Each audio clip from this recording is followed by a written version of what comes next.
Hello, all of you, and welcome to today's session. As you can see, today we will be covering Class 8, Chapter 3 Glimpses of the Past. And this is going to be very useful for you because we're going to go through a summary and analysis of the entire chapter. And then in another session, we will be answering questions, and all of this is going to be very, very handy for you for your exam preparations. So, before we get started with our summary and analysis, let's first go over what the word glimpses means. Now, glimpses can have two meanings. One is just like catching a short sight of something. So, you're catching a glimpse. You see something for a very, very short time. And so, a lot of times when you catch a glimpse of something, you can't even see it properly. Another meaning of this is when you have a short experience of something, and that is what we will be doing today. We will be covering 100 years in very, very short sequences of events. So we are going to look at some key events that led to 1857, and as a lot of you know, 1857 was a very, very important year in our history. It was the first war of independence. So for all those of you who understand Hindi, glimpses could mean jhalak. So without further ado, let's get started with this chapter. And so as a lot of you would have taken a look, those of you who haven't, please do. We have pictorial representations of all the events in this chapter. So it's sort of like a comic book, and there are speech bubbles in it. So you can see the characters represented in a picture, and all of them have speech bubbles. So they look sort of like this, or they can also be a box with their dialogues in it. Right? So whatever the character is saying appears in the speech bubble. And through these pictures and speech bubbles, we are going to see what led to 1857, the first war of independence. And our journey starts here in 1757. Okay, and this is not a part of your chapter. For all those of you who are into history, you know that 1757 is the year when Battle of Plassey actually happened, and the East India Company took control of Bengal, and that's when they became an administrative power. So we are going to look at everything that happened after that. So here are the contents of your chapter. You have the martyrs, the company's conquest. So we'll go through all of this one by one. You can take a look at all of this on your screen. But do you know what the word martyr means? Let me give you a hint. In Hindi, we say shaheed. That's what martyr means. So martyr is somebody who gives up either something very important or usually, even their life for a cause. And in this case, the cause was freedom from British rule. Okay? So, here we go. And obviously, credit where it's due. This is from Our Freedom Movement by S.D. Sawant. Alright. So, let's start with the company's conquest 1757 to 1849. Let's read what is there on your screen right now, and then we'll go into a little bit of explanation. So, with its superior weapons, the British East India Company extended its power in 18th century India. Some of East India's success at conquering India was due to the lack of unity between the many kings that ruled different parts of India at the time. So, we all know that East India Company did not come as a ruler, as a power. It came as a business, a corporation. The East India Company wanted to trade in India, right? So they were all merchants, and India was known for its spices, its silks. So they thought they could make a profit in India. So that was the reason why they came. But after coming to India, they realized that first of all, India was not one nation as we know it today. It was ruled by different kings in different parts, and not all of these kings or rulers they weren't friends with each other. They didn't get along well with each other, and so that is what the East India Company sort of exploited to gain power in India. So the British East India Company had superior weapons, and a lot of kings had rivalries. Rivalries means they were competing with each other. They wanted to be more powerful than the other.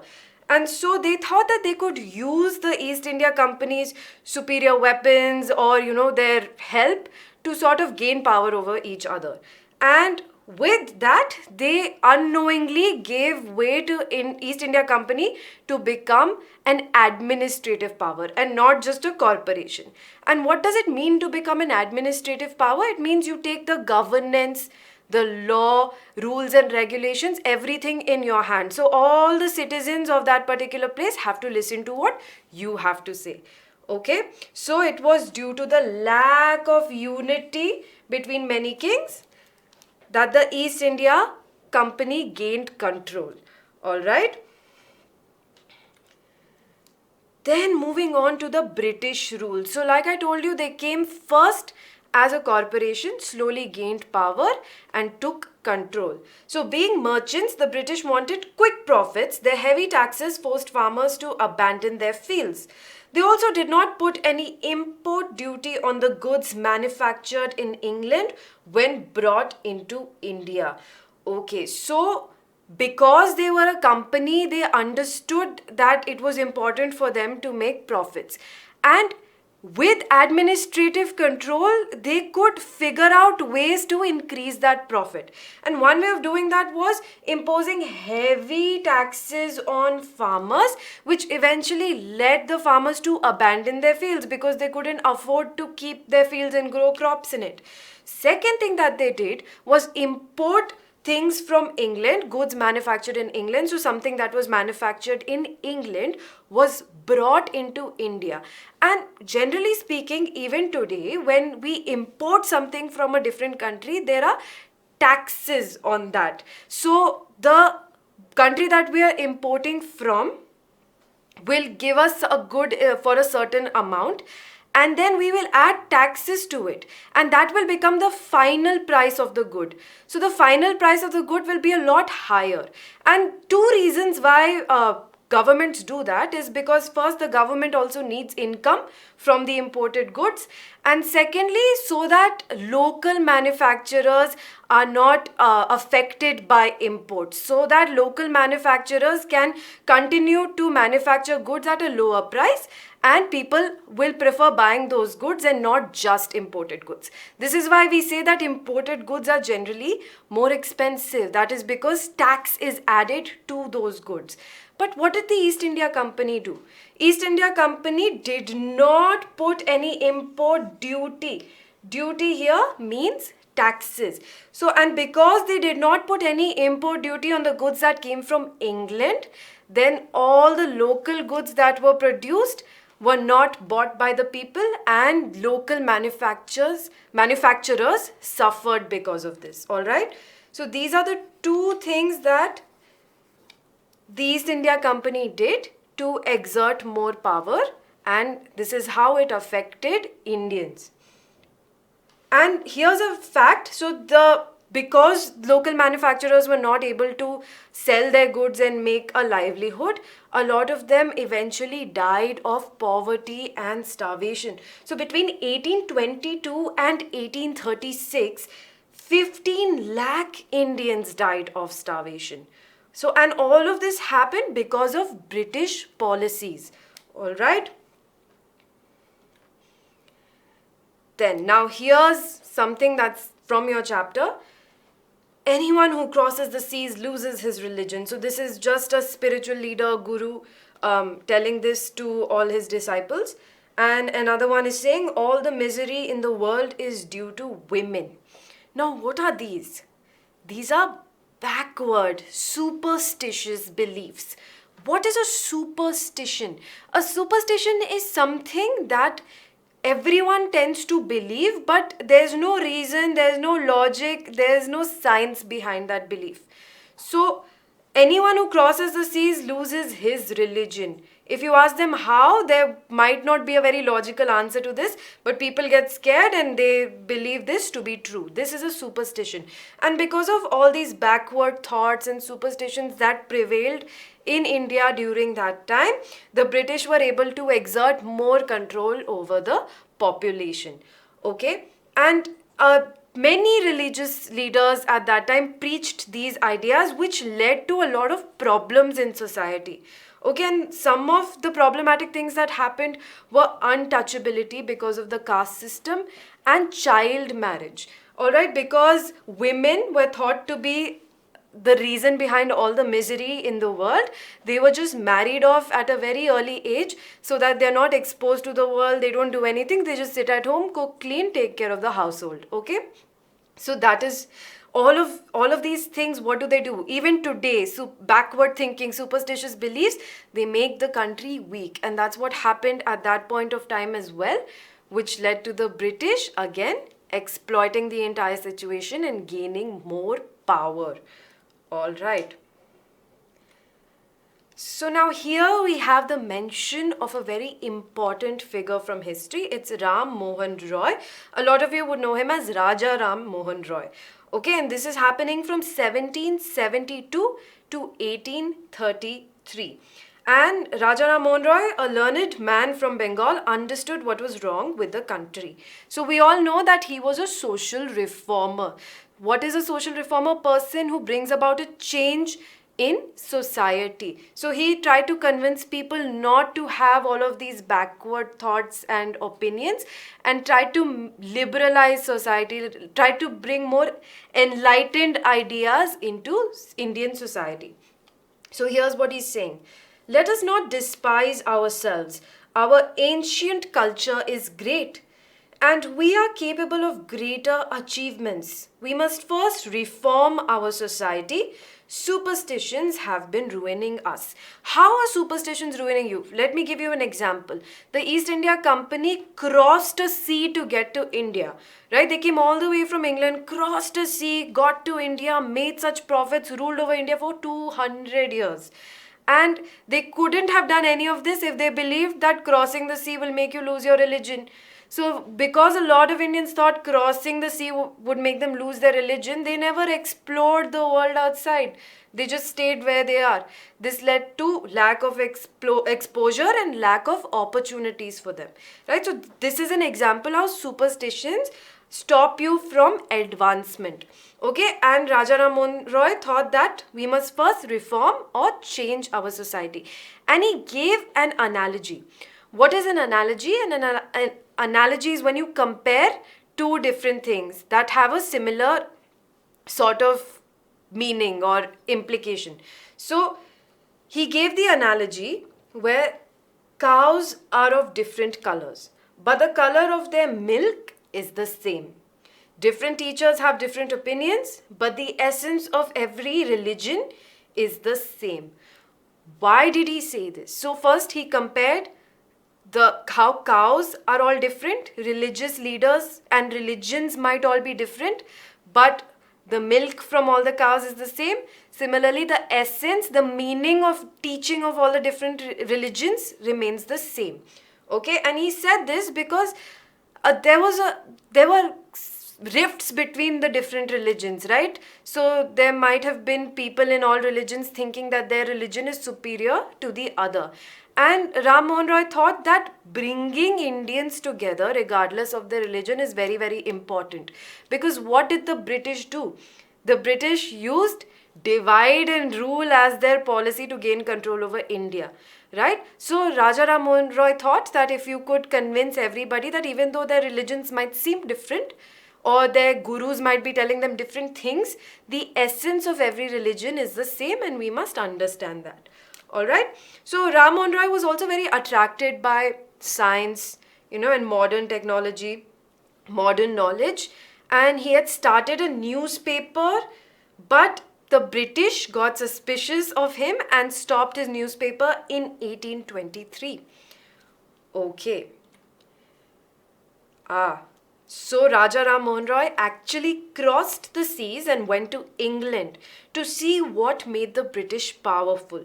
There he told them We accept you as rulers and you must accept us as subjects. But you must remember the responsibility a ruler owes to his subjects. Now, it's important to note here, we know a lot of freedom fighters who came much later, like Bhagat Singh, Mahatma Gandhi, all of them did not want the Britishers as their rulers, right? But here early on, Raja Ram Mohan Roy actually said to the Britishers that we accept you as rulers and you must accept us as subjects. But remember the responsibility a ruler owes to his subjects. So just because you are a ruler does not mean you will exploit. It's your duty to take care of your subjects. Okay. Now here we have reached 1765 to 1835. And what was happening here? The oppression of Indians continued under the British rule. And it is important to note here that the British rule is still being exerted by the East India Company. Okay, so it's not officially the British Empire who's ruling, it's the East India Company that is still ruling. Okay, so in 1818, they had passed Regulation 3. Under it, an Indian could be jailed without trial in a court. Now, why is this important? You know that if somebody is accused of a crime, they first have a trial. What is a trial? They go to court, they defend themselves, they provide evidence for why they did not commit this crime, and then the judge takes a decision based on the evidence if the accused should actually go to jail or not. Okay? But in 1818, the British East India Company, the British rule, passed a regulation that said that Indians could be jailed without a trial. Now, what does this mean? This means that they could just simply arrest any Indian regardless of whether or not they have done anything wrong and throw them in jail. And there was no way for the Indian to defend him or herself. Okay, and this is a very oppressive rule. Okay, it was used to put Indians down. And another thing that sort of happened at that time was that all British officers that worked for the company, they drew really big salaries and they got very, very rich. So this was the best job you could have at that time. Going to India meant making loads and loads of money. And meanwhile, Indians were losing their businesses, they were losing their jobs, they were suffering and they were becoming poorer and poorer. Alright, so in 1829, Britain was exporting British goods worth 7 crore rupees to India. Okay, so in 1829, Britain was already exporting British goods worth 7 crore rupees. So understand the magnitude of the kind of profits that the East India Company was making versus what was happening to the Indians. Now here, Governor General Bentinck reported back home, the bones of cotton weavers are bleaching the plains of India. Bleaching means something that turns white because it's exposed to light. So the bones were bleaching on the plains of India. Whose bones? The cotton weavers' bones. Because cotton weavers had lost their livelihoods because textiles were all imported from Britain. So this statement over here, it was made by Sir William Bentinck. He was the Governor General of India in 1834, from 1834 to 1835. And this highlights what Indians were actually going through at that time. And all of this happened because of all the policies that the British made, which led to the destruction of Indian industries. Okay.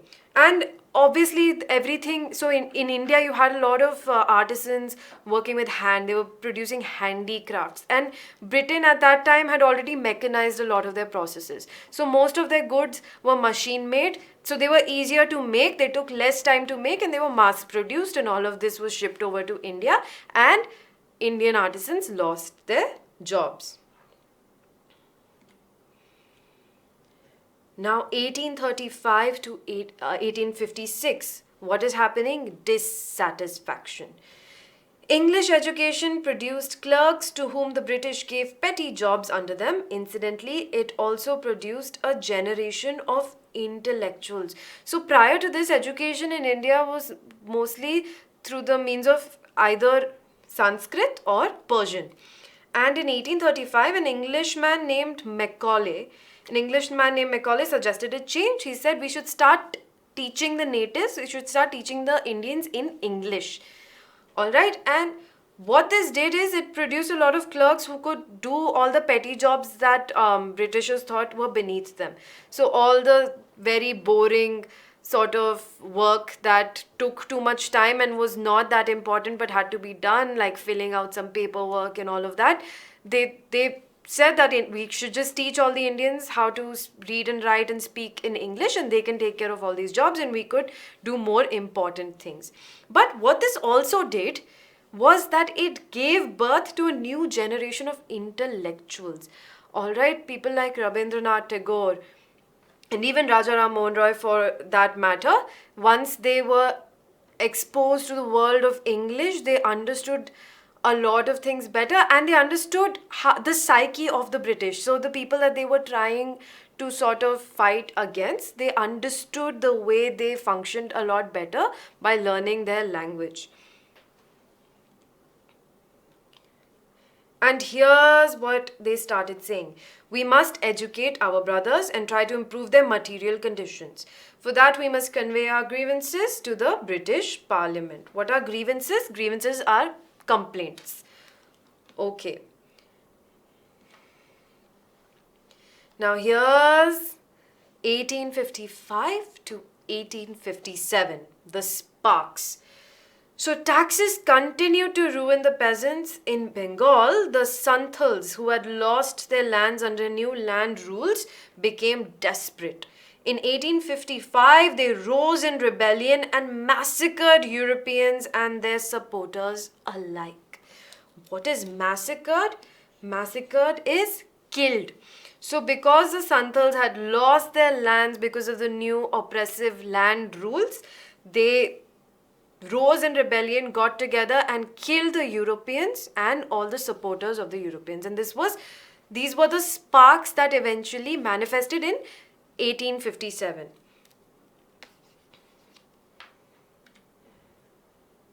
So discontent was brewing in the East India Company's army too. Alright, and this is very important. So what happened? In the East India Company army, you had British people, British soldiers and British officers in higher ranks. Okay, they were well respected, drew nice big salaries, and then they also recruited some Indians who were just sepoys. Sepoys was a term used for all the Indians working for the British or the European army, and the sepoys were obviously not treated well, not given a very nice good salary, and did not get to live in mansions with servants around them, right? So all of this, they were doing equal amount of work, if not more, but they were not getting to reap the benefits.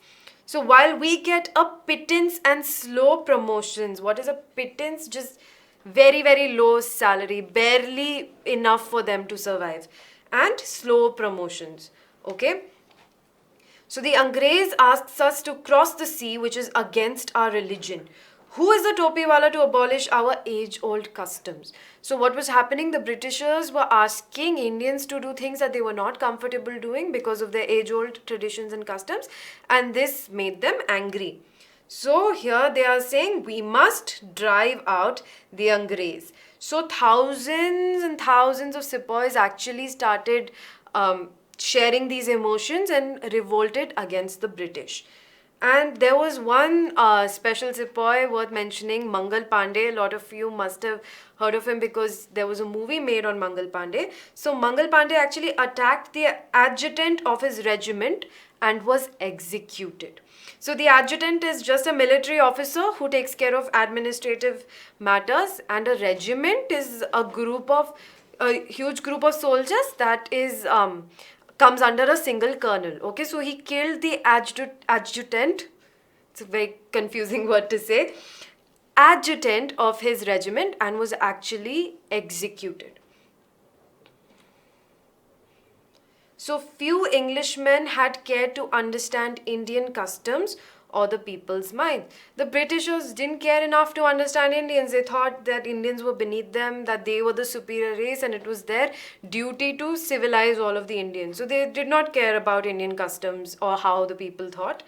And this made the people angry. And one very important thing that happened was that the bullets that the Indian sepoys were supposed to use, and how they would use the bullets is they would bite off the casing. And so the grease on that bullet that they had to bite was actually made from the fat of cows and pigs. Now we all know that Brahmins do not eat meat, and cows are actually sacred to them, and it is also against Muslims also don't eat pork, or they don't eat the meat of pigs. And so this actually went against both Hindus, Brahmins and Muslims. This was something that offended both of them, because the grease on the bullets was made from the fat of cows and pigs. Alright, so here you have the Brahmin saying, what? And a Muslim man also saying that the white man has deceived us too. Okay? And so because of all of these things, distrust was rising. And soon what happened was that chapatis were being made with secret messages inside, and these were sent from village to village to tell people that we all now need to come together and fight against the British. Okay, and who started this movement? It was the Emperor Bahadur Shah Zafar. So people were told through these secret messages in their chapatis or rotis that the emperor would require their services. So they united to give their support to their kings. So this was also known actually as the Chapati movement. And similarly, lotus flowers were circulated among Indian soldiers, and the masses gave all help and shelter to the patriots. So even if common people were not willing to actually raise arms and fight, they were protecting and helping all the patriots who actually wanted to go ahead and rise against the British. And finally, this led to the revolt of 1857, First War of Independence. Everybody united under Bahadur Shah Zafar, and there was a violent outbreak in Meerut. Sepoys from Meerut marched to Delhi. The rebellion kept spreading, and many other people started joining in. And apart from the peasants who lost their life and died of starvation, and all the cotton weavers who lost their livelihood, many landlords were also very angry because they lost their lands because of new oppressive British land rules. Okay? And so they also got angry, they were sore, they joined the unrest. So many rulers, former rulers who had lost their kingdoms also joined the unrest. So there were people like Begum Hazrat Mahal of Lucknow, and popular leaders. There was Maulvi Ahmadullah of Faizabad. He actually told a lot of people to rise up against the British, convinced a lot of people who looked up to him to join the revolt. And people rose everywhere, in Bareilly, in Kanpur, in Allahabad.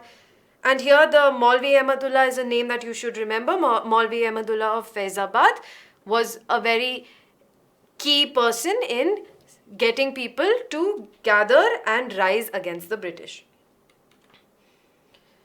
So then the fight for freedom happened. Azimullah Khan told Tatya Top, we should have Peshwa Nana Sahib as our leader in this war of independence. So the patriots pounced upon the British and fought pitched battles all over North India. Peshwa Nana Sahib was a Maratha leader, and so Azimullah Khan was his secretary and then prime minister. So they all made Nana Sahib their leader in the war of independence. And here we have an incident. 80-year-old Kunwar Singh of Bihar received a bullet in his wrist. And he said, Mother Ganga, this is my last offering to you. So people gave up their lives to fight against the company. And there was a pitched battle. There were many pitched battles actually all over North India. Okay, and this came to be later known as the First War of Independence. This was the first actual uprising against the British rule. And with that, our lesson ends. So our lesson ends with 1857, the first war of independence. But a lot of you know that that is not when India gained its independence. It took 90 more years of fighting against the British. And interestingly enough, like I told you, till 1857, it was actually the East India Company that was ruling on behalf of the British Crown.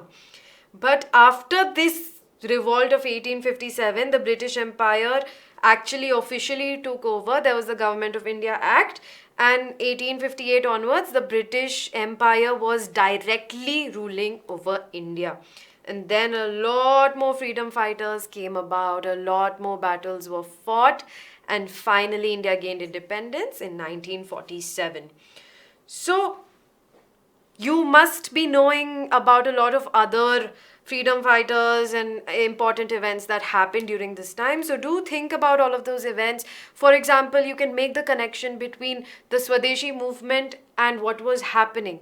So why did Gandhiji say that we need to start producing our own khadi cloth and say no to British imported textiles? So all of these are things that you can make connections with and think about.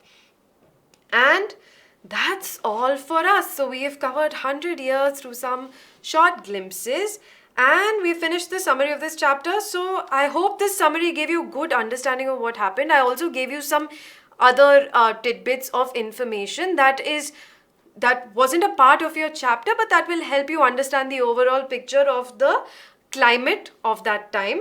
And in the next part, we'll be covering textbook questions. So after going through this summary, you have all the information that you need to answer all of those questions. So stay tuned and make sure you join that session. So that's all for this. But before we bid goodbye, join Telegram. There are so many benefits for you. There are revision questions, session notes, Sunday fun day facts, homework questions, quizzes, and all the session updates. And as you know, we've got you covered. So stay subscribed. Ask your friends to subscribe. Press the bell icon to get all your updates. And always remember to like the videos that have helped you. That will help us get a better understanding of what works for you.